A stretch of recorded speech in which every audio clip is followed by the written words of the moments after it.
Boa tarde, alunos do nono ano. Tudo bem com vocês? Aqui é o professor Carlos. Bom, hoje nós vamos dar continuidade aos nossos estudos, tá? E iremos trabalhar novamente com o livro de ciências, aquele livro que está, a disciplina que está naquele livro mais grosso de vocês, tá? Vamos iniciar hoje o capítulo 2, tá? Que trata sobre hereditariedade. Essa aula, ela não vai abordar todo o capítulo, pois ele é bem extenso, tá? Nós vamos abordar uma parte do capítulo, tá? Vou deixar um exercício para vocês fazerem em casa e quando for na nossa próxima aula, eu respondo esse exercício, né, com vocês e dou continuidade ao assunto, fechando ele com vocês, ok? Bom, então vamos lá. De acordo com a teoria celular, as células formam todos os seres vivos, ou seja, as células são a unidade básica de forma e função morfofisiológica dos seres vivos. Pessoal, de acordo com a teoria celular, tá, a gente vai ter que a célula ela é comum a todo ser vivo, ou seja, todo ser vivo ele é formado por célula, tá? E aí gera um grande debate justamente com relação aos vírus, pois os vírus são seres acelulares, logo não seriam considerados seres vivos. Bom, quando coloca que a célula é a unidade básica, a célula ela é para a biologia o que o átomo ele é para a química.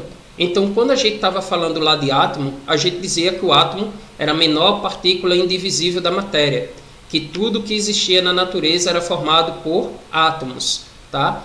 Para a ciência biológica, nós vamos ter que a célula ela é comum a todo ser vivo, tá? E aí, o estudo, a parte da ciência que estuda a célula, nós chamamos de citologia. Então, citologia é a parte da ciência que ocupa de estudar a célula. E aí, eu tenho aqui dois exemplos de célula. Uma célula animal, tá? Tem aqui embaixo, ó, mostrando que é uma célula animal. E eu tenho uma célula vegetal. As células animais, elas são idênticas às células vegetais? Em todo, não. Algumas estruturas são comuns, tanto em célula animal quanto em célula vegetal. Porém, no caso da célula vegetal, existem três estruturas que estão presentes nela e que estão ausentes em células animais.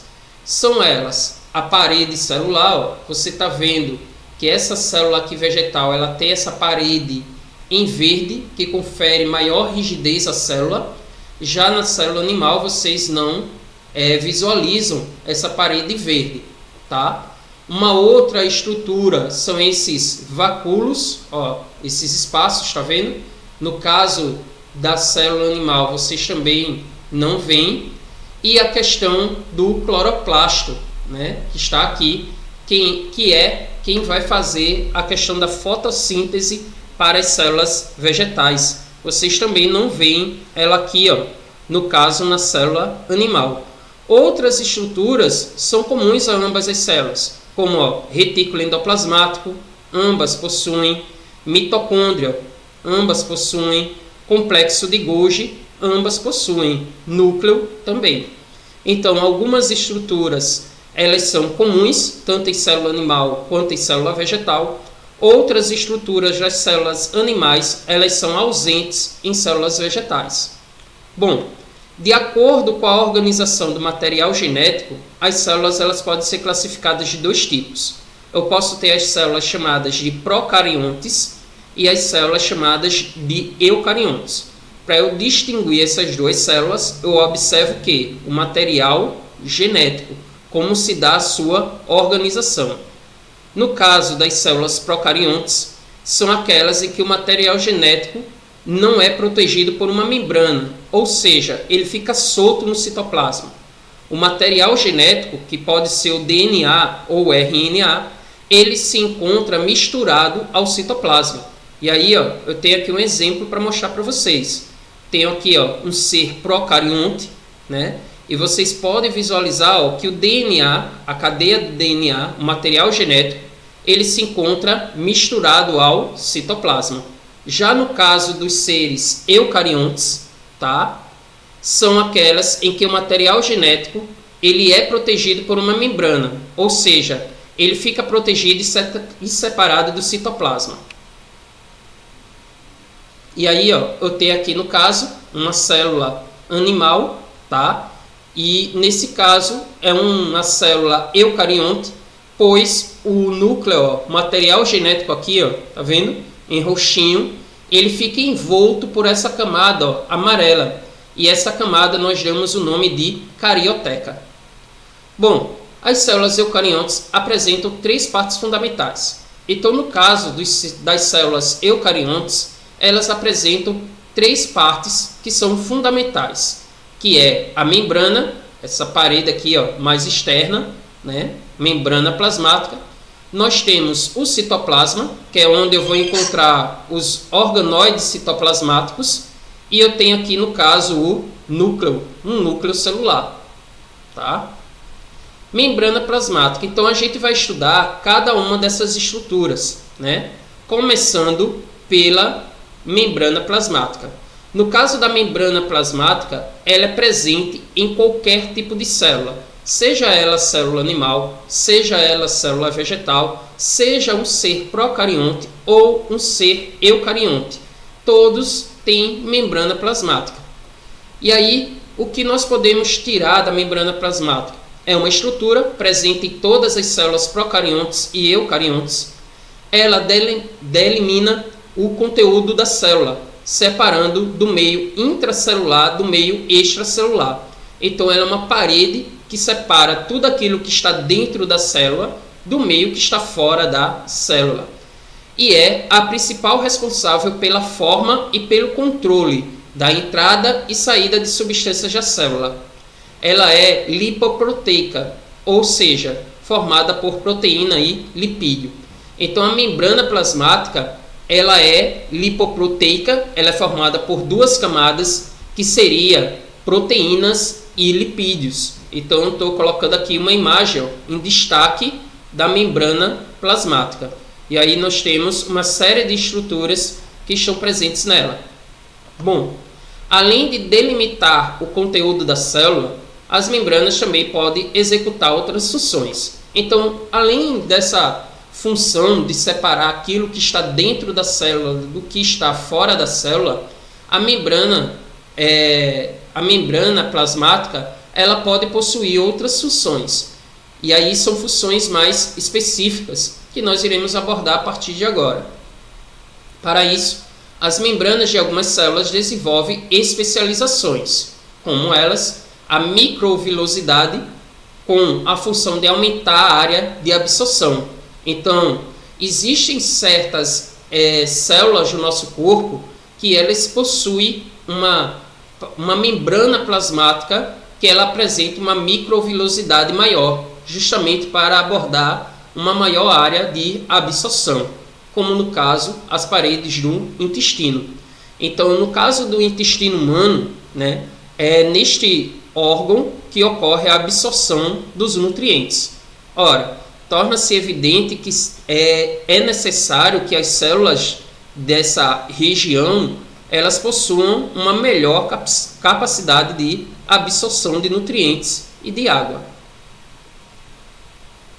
Desmossomos se originam entre duas células vizinhas e que lhe confere forte aderência entre elas. Então, ó, são estruturas, né, que funcionam justamente para conferir uma maior força, né, para que haja uma maior aderência, elas permaneçam juntas mais firmemente e não se soltem com tanta facilidade.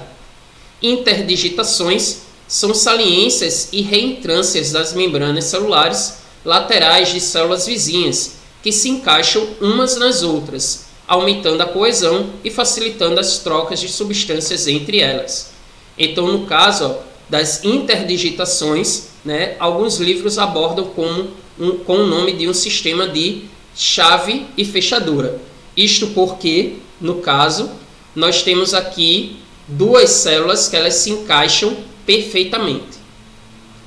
Transporte de substâncias da membrana.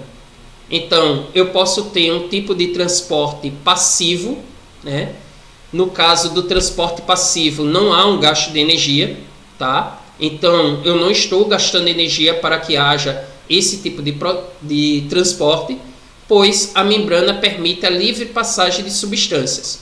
Esse tipo de transporte pode ocorrer de duas formas. Então, no caso do transporte passivo, ele é um tipo de transporte, né, de substância para dentro da célula que não faz com que ela precise gastar energia para que haja essa substância, essa entrada dessa substância.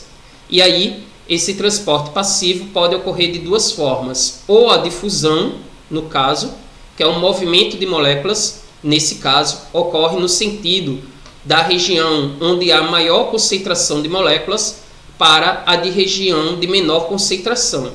A difusão ela pode ser simples ou facilitada. Ela é simples quando ocorre através de poros presentes na membrana e é facilitada quando a substância necessita de uma proteína transportadora para atravessar a membrana. Então eu coloquei um exemplo de como ocorre o processo de difusão, né? Ela é a passagem de moléculas de um meio mais concentrado para um menos concentrado. E aí há o perfeito equilíbrio. No caso da difusão ocorre entre moléculas, tá? E pode ser do tipo de osmose, que é a passagem espontânea do solvente por meio de uma membrana semipermeável.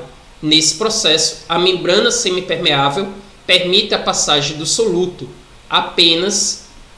não permite a passagem do soluto, apenas o solvente. Então, no caso da osmose, passa apenas soluto, não passa solvente, né, nesse tipo de processo. E aí eu coloquei um exemplo para vocês também.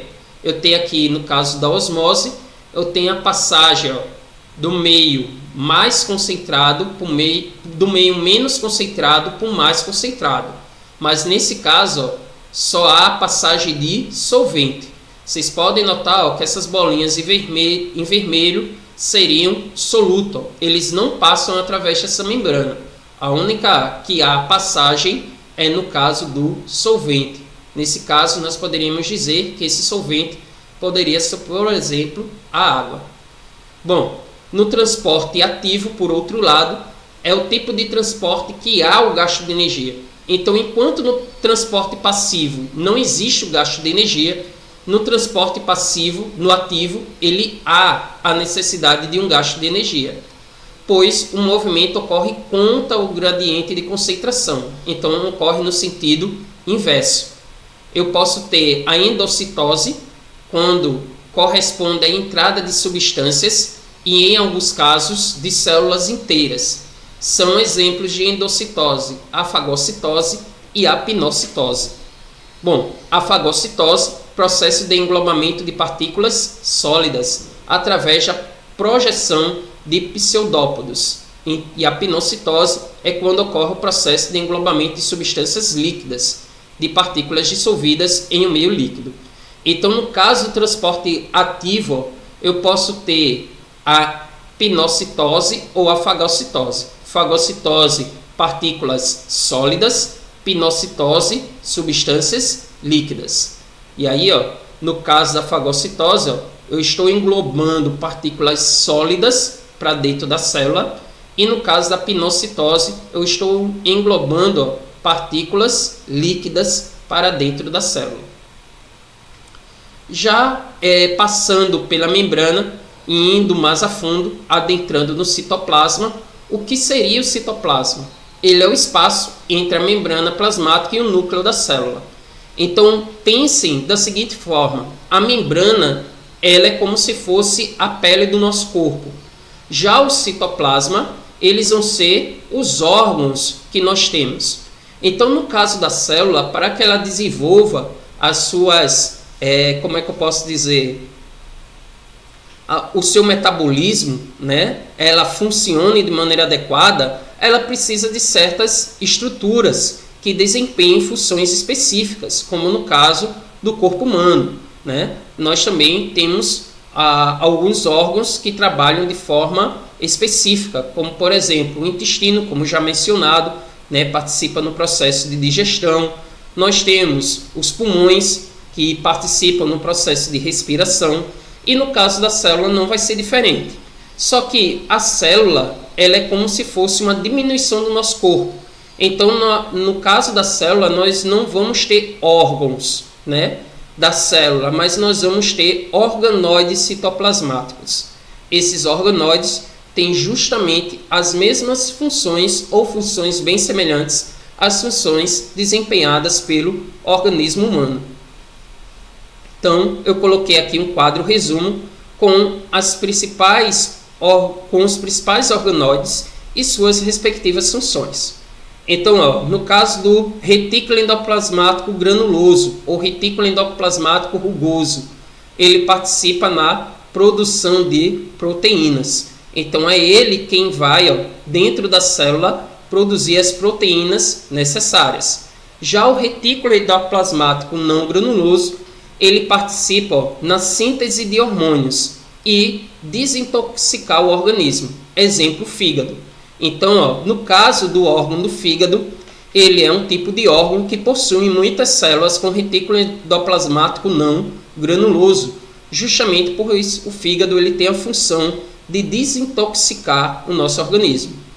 Complexo de Golgi ou complexo golginiense tem a função de armazenar substâncias, entre elas enzima. É como se ele fizesse uma estocagem, ele fosse um armazém. Os lisossomos, eles participam no processo de digestão. Então, é como se fosse o nosso sistema digestivo. A mitocôndria atua no processo de respiração, ou seja, produção de energia. Tá? Para a gente, no caso, na biologia, na ciência biológica, nós dizemos que, no caso o processo de respiração, ele é o processo que vai produzir energia para a célula.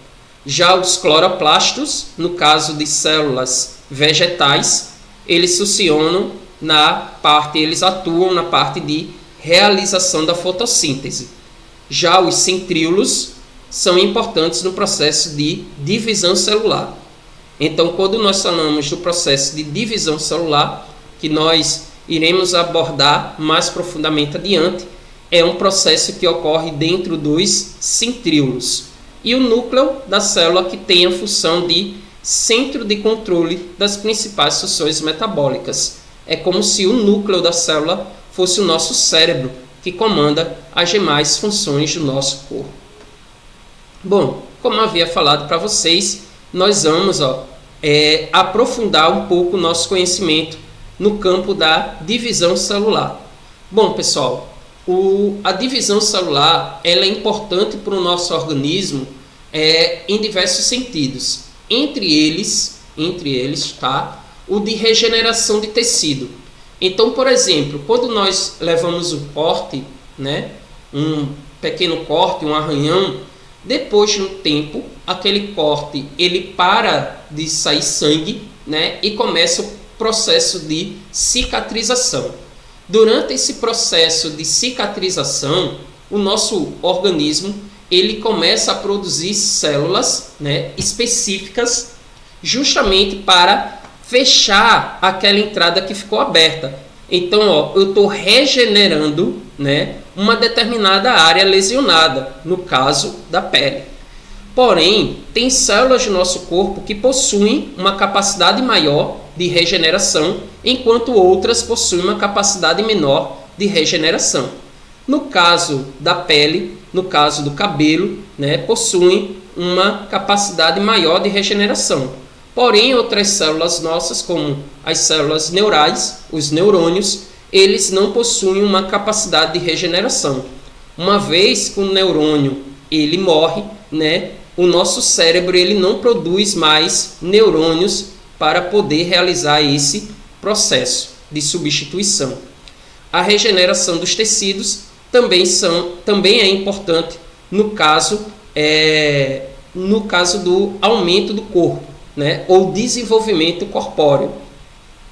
Por exemplo, uma criança, né, quando ela passa pela sua fase de crescimento, os seus órgãos e o seu corpo ele vai aumentando de tamanho. Ele aumenta de tamanho justamente por causa dos processos sucessivos de divisão que permite com que o corpo ele vá adquirindo crescimento. Bom, quando nós falamos no caso de divisão celular, nós temos células que são chamadas de haploides e nós temos células diploides. No caso das células haploides, tá? Ela tem metade do número de cromossomos do que as células diploides. Então é como se eu dissesse o seguinte, olha, as células haploides têm N cromossomos e as células diploides têm 2N cromossomos, tá? Então, as células sexuais, o espermatozoide e o óvulo, são células haploides. Tem metade do número de cromossomos das nossas demais células, ou seja, no caso, 23 cromossomos. Já no caso das células diploides, tá, possuem 2N. Então, no caso, seria 2 vezes o número de cromossomos. Se as nossas células sexuais, espermatozoide e óvulo, possuem 23 cromossomos, as células diploides vão possuir um número total de 46 cromossomos. Bom, os processos de divisão celular podem ser de dois tipos, a mitose ou a meiose. No caso da mitose, eu tenho produção de células filhas com metade do número de cromossomos da célula mãe. Então, se essa célula mãe tinha 2 pares de cromossomos vermelhos, tá vendo? E 2 pares azul, aqui eu só vou ter um tracinho, outro tracinho azul, então é metade de um cromossomo desse. Então, no caso da divisão a partir da mitose, eu produzo com uma célula, né? Eu produzo células filhas com metade do número de cromossomos da célula mãe. No caso, essas células são células germinativas, espermatozoide ou óvulo. Já no caso da meiose, né? Eu tenho uma célula mãe produzindo 4 células filhas. Mas nesse caso da meiose, né, eu tenho a produção de células com, no caso, a mitose é o mesmo número de células da mãe, a meiose é a metade do número de células de cromossomos da célula mãe. Então, nesse caso, eu tenho metade do número de cromossomos da célula mãe. Bom, pessoal, nossa aula está chegando ao fim, tá? Segue aí atividades da página 286 e 287 do livro de vocês. Quando for na nossa próxima aula, na segunda-feira, eu vou fazer a correção dessa atividade e vou dar continuidade a esse assunto. Tenham todos um bom final de semana e bons estudos. Até a nossa próxima aula. Tchau!